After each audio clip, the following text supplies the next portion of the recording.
4 minggu sudah perang Amerika Serikat Israel terhadap Iran berlangsung, kini dampaknya mulai dirasakan sejumlah negara di dunia, yakni krisis BBM dan energi. Belum lagi ada rencana Amerika akan melakukan serangan darat ke Iran, sehingga diperkirakan krisis energi akan semakin parah. Kita akan bahas bersama Direktur Eksekutif CSIS, Yose Rizal Damuri, dan peneliti senior Indo-Pacific Strategic Intelligence, Fauzia Cempaka Timur. Pak Yose, Mbak Fauzia, selamat petang semua. Ya, selamat sore, selamat petang. Selamat petang, Mas Dipo. Baik, saya ingin ke Pak Yose terlebih dahulu. Pak Yose, bahwa tadi kita sudah menyaksikan kondisi di sejumlah negara tetangga, bahkan Eropa dan Amerika Serikat yang mulai mengalami krisis BBM. Dari analisa Anda, sudah berapa genting kondisi pasokan minyak dan energi di dunia saat ini, Pak Yose? Ya, memang kalau kita lihat terutama untuk daerah kita sendiri ya, kawasan di Asia Tenggara serta East Asia ini cukup tergantung kepada pasokan minyak dari Timur Tengah. Sementara mungkin di negara-negara lain atau di kawasan lain ketergantungannya tidak sebesar daripada ketergantungan di kawasan ini. Makanya tadi juga kita bisa lihat berbagai berita-berita yang muncul lebih banyak di kawasan Asia ini, entah itu di India ataupun juga di Filipina dan Thailand, serta daerah kawasan Asia Timur serta Asia Selatan. Karena memang hampir 80% dari pasokan minyak di mana? Di Timur Tengah itu ditujukan ke negara-negara di kawasan ini. Oke. Ya, itu tentunya pasokannya akan sangat terganggu sekali ketika Selat Hormuz ini masih belum bisa bekerja dengan baik. Nah, itu di satu sisi ada permasalahan dengan supply. Permasalahan yang lainnya adalah dengan harganya. Ya. Harganya juga tentunya sudah meningkat tajam. Jadi walaupun suplainya tersedia, belum tentu juga harganya ini kemudian bisa terjangkau oleh masyarakat. Dan itu yang kita sudah lihat sekarang ini. Di Indonesia mungkin masih belum terlalu terasa karena pemerintah masih bersedia untuk memberikan subsidi yang cukup besar. Pasokan pun juga kelihatannya masih bisa terjaga karena kita sendiri memang masih mempunyai refinery ataupun juga mempunyai beberapa produksi-produksi yang datangnya di dalam negeri. Tapi kelihatannya ke depan-depannya kita harus memikirkan hal yang lebih strategis tentunya. Sebenarnya krisis energi yang sekarang ini terjadi itu bisa menjadi momentum juga untuk transisi energi yang sekaligus meningkatkan energy security. Dan ini yang kejadian di negara-negara Eropa misalnya pada tahun 2022 dengan serangan Rusia ke Ukraina. Mereka menjadi momentum untuk transisi energi. Dan ini yang kelihatannya kawasan ini pun juga harus belajar dari kejadian tersebut. Oke, bahwa kondisi suplai energi di Indonesia ini masih dapat dikategorikan aman setidaknya untuk saat ini, termasuk juga terkait dengan harganya. Saya ingin ke Mbak Fauzia, bahwa ditutup totalnya Selat Hormuz membuat banyak negara mulai menekan Amerika Serikat dan juga Israel untuk menghentikan perang. Apa sesungguhnya langkah yang harus ditempuh negara-negara yang terdampak krisis terhadap Amerika Serikat dan Israel, Mbak Fauzia?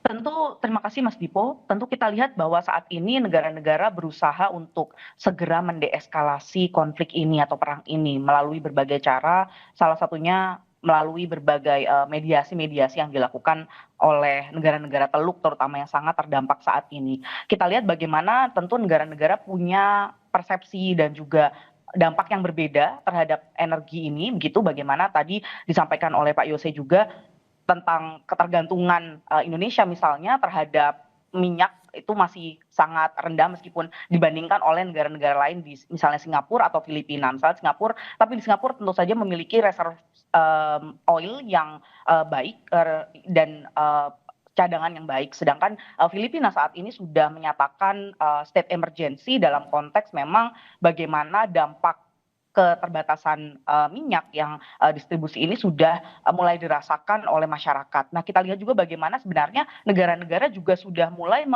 menahan untuk mengekspor kemampuan sumber daya alamnya, yang kita lihat bagaimana misalnya Thailand membatasi sumber daya minyak yang dikirimkan ke Kamboja misalnya yang saat ini sangat membuat dampak-dampak di Kamboja sendiri sudah mulai terasa. Nah, kalau kita lihat memang hampir semua negara tentu menginginkan agar konflik ini segera terdeeskalasi dan tidak hanya melalui diplomasi yang sifatnya multilateral seperti yang dilakukan melalui PBB, tapi juga melalui bilateral dan multilateral lain seperti OKI maupun di negara Teluk. Dan satu yang mungkin kita juga pahami adalah beberapa back channel diplomasi juga mulai dilakukan oleh negara-negara karena memang dampaknya tidak hanya mengikat pada negara-negara Teluk maupun Middle East saja, Timur Tengah, tapi juga negara-negara lain dan salah satunya merupakan kawasan Asia Tenggara, Mas Dipo. Oke, deeskalasi ini menjadi poin yang kemudian terus disuarakan oleh sejumlah negara agar perang di Timur Tengah mulai mereda, dan saya menarik terkait dengan apa yang kemudian disampaikan oleh Pak Yose bahwa momentum ini sebenarnya adalah momentum untuk transisi energi. Tetapi kita tahu juga pemerintah yang cukup kencang diwacanakan adalah upaya untuk kemudian mengkaji wacana WFH 1 hari bagi ASN dan juga swasta. Menurut Anda apakah ini cukup, Pak Yose? Kalau dalam jangka pendek mungkin bisa ya kita lakukan, dan ini mungkin bisa menolong juga walaupun seperti yang tadi Pak Tito sudah sebutkan harus kita lihat juga apakah kemudian dengan adanya WFH malah orang lagi lebih senang jalan-jalan, akhirnya transportasi tentu akan menggunakan lebih banyak BBM juga. Nah, harus ada cara-caranya. Ini berbeda sekali dengan ke waktu kita COVID kemarin. Ketika COVID kita mempunyai kesadaran sendiri untuk tidak jalan-jalan, untuk tidak kemudian ke sana kemari dan menggunakan berbagai kendaraan umum ataupun kendaraan pribadi. Tetapi kalau kondisi sekarang WFH malah jangan-jangan malah membuat banyak pihak itu menggunakannya untuk jalan-jalan dan konsumsi BBM tentunya akan makin meningkat juga. Sebenarnya satu hal lainnya yang perlu dilakukan dalam rangka energy security dalam jangka waktu yang menengah ya. Satu sisi kita tentunya harus mendeeskalasi dan mencari cara bagaimana suplai minyak ini, suplai BBM yang ada dari Timur Tengah terus bisa mengalir ke wilayah ini. Tetapi di satu sisi yang lain, negara-negara ini juga harus bekerja sama. Kita punya ASEAN, kita punya yang namanya ASEAN Plus 3 juga. Disinilah kemudian kerjasama masing-masing negara antara negara-negara ini menjadi penting untuk menjaga keamanan energi yang secara bersamaan. Kita nggak bisa melakukan menghadapi krisis energi yang mengintai sekarang ini sendiri-sendiri. Harus ada kerjasama, dan oleh karena itu sebenarnya ASEAN ini mempunyai satu peran yang penting untuk itu dan mempunyai mekanisme untuk itu. Sayangnya memang Indonesia belum menggunakan platform ASEAN itu secara optimal. Kita ketahui Pak Presiden sendiri, Pak Prabowo nggak pernah melirik ASEAN, apalagi menggunakan ASEAN untuk berbagai kepentingan seperti sekarang ini untuk misalnya menanggulangi krisis energi yang sekarang ini makin meningkat. Dan sebenarnya kita bisa menggunakan itu serta juga tentunya meningkatkan pengaruh Indonesia juga di kawasan ini. Oke, bahwa krisis energi yang mengintai ini menjadi ancaman nyata, dan di tengah harapan deeskalasi justru Amerika Serikat menambah dan juga mengirim 3.000 pasukan elit Angkatan Darat ke Timur Tengah, dan ada wacana untuk kemudian melakukan serangan darat ataupun perang melalui jalur darat. Seberapa besar bahayanya saya akan tanyakan ke Mbak Fauzia, tapi tahan dulu Mbak Fauzia. Kami akan membahasnya usai jeda, tetaplah bersama kami di Kompas Petang. Kembali menyaksikan Kompas Petang, Saudara. Presiden Amerika Serikat Donald Trump mengklaim ia telah menang dalam perang di Iran. Saat berbicara dengan para wartawan di Washington DC Selasa waktu setempat, Trump menekankan dirinya bukan mengakhiri perang, tetapi sudah memenangkannya. Ia pun menuding media-media terus mempertahankan berita bohong. You're talking about to end it? Well, I think we're going to end it. I can't tell you for sure. I don't like to say this. We've won this. This war has been won. The only one that likes to keep it going is the fake news. I mean, the New York Times, you read the New York Times, it's like we're not winning a war where they have no Navy and they have no Air Force and they have no nothing. And we literally have planes flying over Tehran and other parts of their country They can't do a thing about it. Kita akan bahas terkait dengan serangan darat masih bersama dengan Direktur Eksekutif CSIS Bapak Yose Rizal Damuri dan juga peneliti senior Indo-Pacific Strategic Intelligence Mbak Fauzia Cempaka Timur. Saya ingin ke Mbak Fauzia terlebih dahulu bahwa Amerika Serikat mengklaim telah menang di Timur Tengah, tetapi di sisi lain pemerintah Amerika Serikat juga menambah 3.000 pasukan ke Timur Tengah, pasukan elit Angkatan Darat. Penumpukan kekuatan ini membuka kemungkinan skenario yang lebih luas, seperti potensi operasi langsung atau darat di Iran. Menurut Anda, Mbak Fauzia, apakah AS akan nekat menempuh serangan darat ke Iran?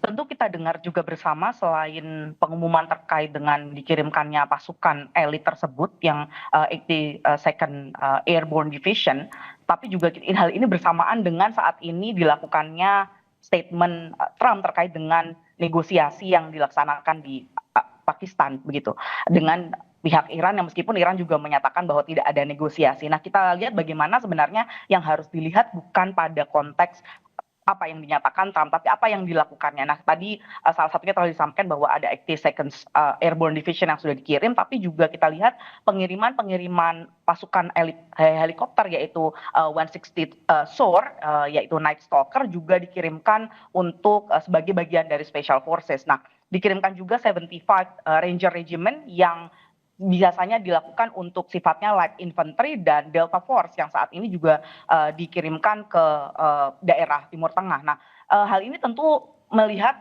bagaimana berbagai macam skenario-skenario yang mungkin dilakukan jika memandang salah satunya tadi pasukan infanteri dikirimkan ke sana. Possible skenario yang paling memungkinkan tentu adalah penyerangan ke Kar Island yang meskipun sudah dilakukan beberapa pekan yang lalu oleh Amerika Serikat untuk menyerang salah satu instalasi refinery yang dimiliki oleh Iran begitu. Nah, dalam konteks ini tentu Kar Island menjadi possible entrance bagi pasukan darat Amerika Serikat, meskipun tentu saja bukan berarti resikonya tidak besar bagi Amerika Serikat, karena kita ketahui bersama bahwa Kar Island ini juga merupakan tempat yang sangat kritis bagi Oke, silakan Mbak Fauzia.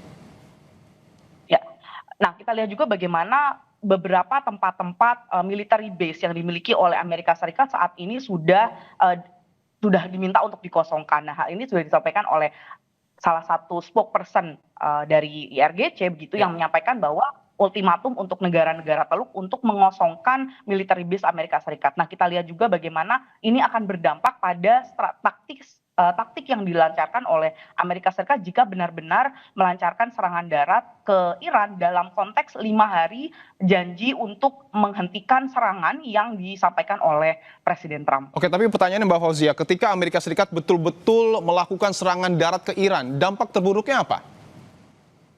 Tentu saja kita lihat bagaimana sebenarnya Iran telah menyiapkan diri dalam melakukan strategi pertahanan yang dimilikinya dalam konteks Mosaic Defense ini sudah dipersiapkan selama lebih dari 40 tahun.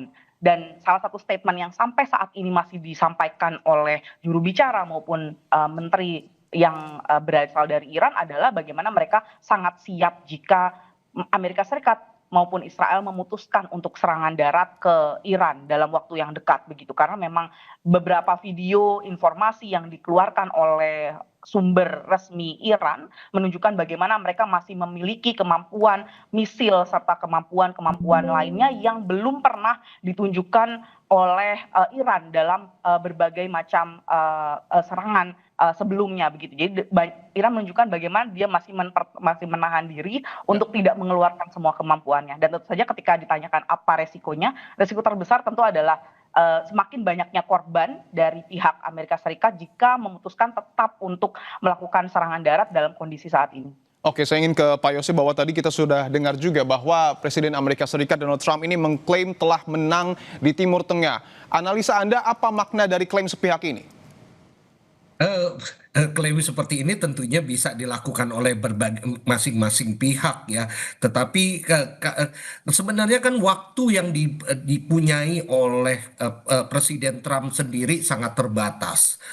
Ya kita ketahui bahwa pada bulan November nanti akan ada midterm election yang tentunya dengan kalau terus perang ini terus berkepanjangan, ini akan sangat berpengaruh juga terhadap domestik politik domestik politik di Amerika Serikat. Dan oleh karena itu tentunya Amerika Serikat mempunyai sangat banyak interest untuk menghentikan ataupun juga dalam tanda petik memenangkan memenangkan perang yang berada sekarang ini dengan segala kemampuan mereka.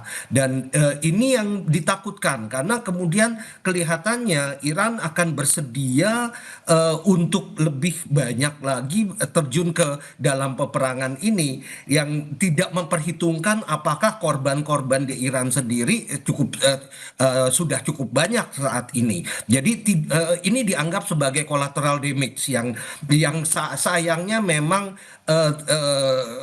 kemudian tidak menjadikan salah satu pihak menghentikan serangan-serangan tersebut. Oleh karena permasalahan yang lebih penting lagi adalah Iran kemungkinan akan bisa juga menarik berbagai negara-negara di Teluk, negara-negara Teluk ini untuk terlibat langsung di dalam peperangan tersebut. Saat ini pun juga serangan-serangan Iran itu sudah ditujukan kepada negara-negara Teluk ini, dan ini yang akan tentunya memperbesar lagi implikasi ataupun dampak dari peperangan ini, terutama dari sisi pasokan energi dan juga tentunya harga minyak dunia yang akan terus melambung kalau memang kemudian negara-negara Teluk pun juga akan terlibat langsung di dalam peperangan yang terjadi sekarang ini. Oke, dan informasi terbaru yang kami dapat bahwa berdasarkan kutipan dari Reuters, 10.000 militer pasukan Amerika Serikat telah dikirim ataupun sedang dikirimkan ke Timur Tengah. Anda membacanya, Mbak Fauzia, apakah ini betul-betul tindakan nyata bahwa Amerika Serikat betul-betul akan membuka peluang serangan darat? Tentu kalau kita lihat bagaimana yang dikirimkan adalah 10.000 pasukan tadi, ini merupakan sinyal eskalasi yang menurut saya agak kritis. Karena Agak ini kritis, ya? berjalan Oke. bersamaan. Agak kritis karena berjalan bersamaan dengan keinginan untuk menormalisasi hubungan dengan Iran yang disampaikan berulang kali dalam statement yang juga baru-baru saja disampaikan oleh Trump. Dan tentu ketika setiap eskalasi militer berupa penambahan pasukan maupun misi-misi baru serta potensi serangan yang sifatnya darat, ini meningkatkan risk terhadap energi juga begitu, dan ini memperparah bagaimana keengganan kapal-kapal ini memasuki zona konflik. Meskipun disampaikan oleh Iran, mereka bukan melakukan penutupan Selat Hormuz, tapi melakukan pengontrolan secara de facto begitu Selat Hormuz. Nah, ini sebenarnya dengan pengiriman pasukan yang semakin banyak, ini menunjukkan bagaimana akan risiko semakin besar dan tentu saja tidak keengganan kapal-kapal ini untuk melewati Hormuz Strait, dan skenario-skenario yang secara paradoks ini juga akan memperparah krisis energi begitu. Meskipun kita belum melihat bagaimana secara nyata, secara taktis apa yang dilakukan, dan statement-statement Trump yang sebelumnya disampaikan mengirimkan 2.000 pasukan, mengirimkan 3.000 dan lain sebagainya, kita dapat melihat sampai saat ini belum ada serangan darat. Nah, tapi kita lihat jika semakin banyak statement demikian, tentu keengganan kapal-kapal untuk melewati Hormuz Strait ini akan juga memperparah krisis energi, dan tekanan-tekanan terkait dengan dampak-dampak terkait krisis energi juga akan semakin besar. Meskipun kita hingga saat ini dan berjalannya 4 minggu belum ada kita lihat keinginan atau kenyataan Amerika Serikat menurunkan pasukan secara darat. Oke, saya ingin ke Pak Yose bahwa... Kalau boleh saya tambahkan Siap, silakan Pak Yose. Martipo. Jadi begini, implikasi terhadap Amerika Serikat sendiri sekarang ini memang masih kecil. Ya. Di Amerika Serikat kita tidak melihat adanya krisis energi. Minyak mungkin mengalami peningkatan harga, tetapi ini masih bisa ditanggung oleh Amerika Serikat. Sehingga permasalahannya bagi Amerika Serikat ini bukanlah permasalahan krisis energi. Jadi selama ini mereka masih bisa fine-fine aja. Apalagi kemudian dengan kondisi yang sekarang ini ada, US dollar itu semakin menguat. posisinya, semakin dicari orang untuk menjadi reserve, untuk menjadi cadangan devisa, menjadi pegangan untuk investasi. Jadi kondisi yang ada sekarang ini tidak memberikan dampak apa-apa terhadap perekonomian Amerika. Yang bisa menghentikan Amerika Serikat sekarang ini adalah domestik politik yang terjadi di bulan November nanti. Oke, artinya Anda ingin menyebut bahwa eskalasi perang di Timur Tengah yang meningkat justru menguntungkan Amerika Serikat? Ya, bukan menguntungkan, tetapi paling tidak memberikan implikasi yang besar kepada Amerika Serikat. Mereka masih bisa memasok menggunakan berbagai cadangan-cadangan minyak mereka sendiri ataupun juga berasal dari tempat-tempat lain di luar dari Timur Tengah. Jadi sekarang ini bagi Amerika Serikat itu yang ada harus adalah membuat ini peperangan ini dimenangkan secepat mungkin, dan kalau diperlukan mungkin bukan dalam arti kata menurunkan pasukan darat secara besar-besaran seperti misalnya ke Irak atau ke Afghanistan, tetapi melakukan berbagai serangan-serangan yang sifatnya lebih terarah dan lebih jitu dengan mengandalkan pasukan-pasukan khusus mereka. Seperti apa yang mereka sudah coba perlihatkan di dalam kasus Venezuela kemarin. Dan ini tentunya akan bisa lebih meningkatkan lagi, karena tentunya Iran tidak akan tinggal diam juga. Mereka akan membalasnya dengan cara yang mungkin sama juga, dengan melakukan teror kepada negara-negara teluk di sekitarnya yang lain yang selama ini belum terlibat secara langsung. Oke, tentu harapan kita semua bahwa deeskalasi di Timur Tengah terkait dengan perang yang terjadi ini terus mengalami penurunan sehingga tidak terjadi peningkatan eskalasi terkait dengan perang di sana. Terima kasih Pak Yose Rizal Damuri dan juga Mbak Fauzia Cempaka Timur telah bergabung di Kompas Petang.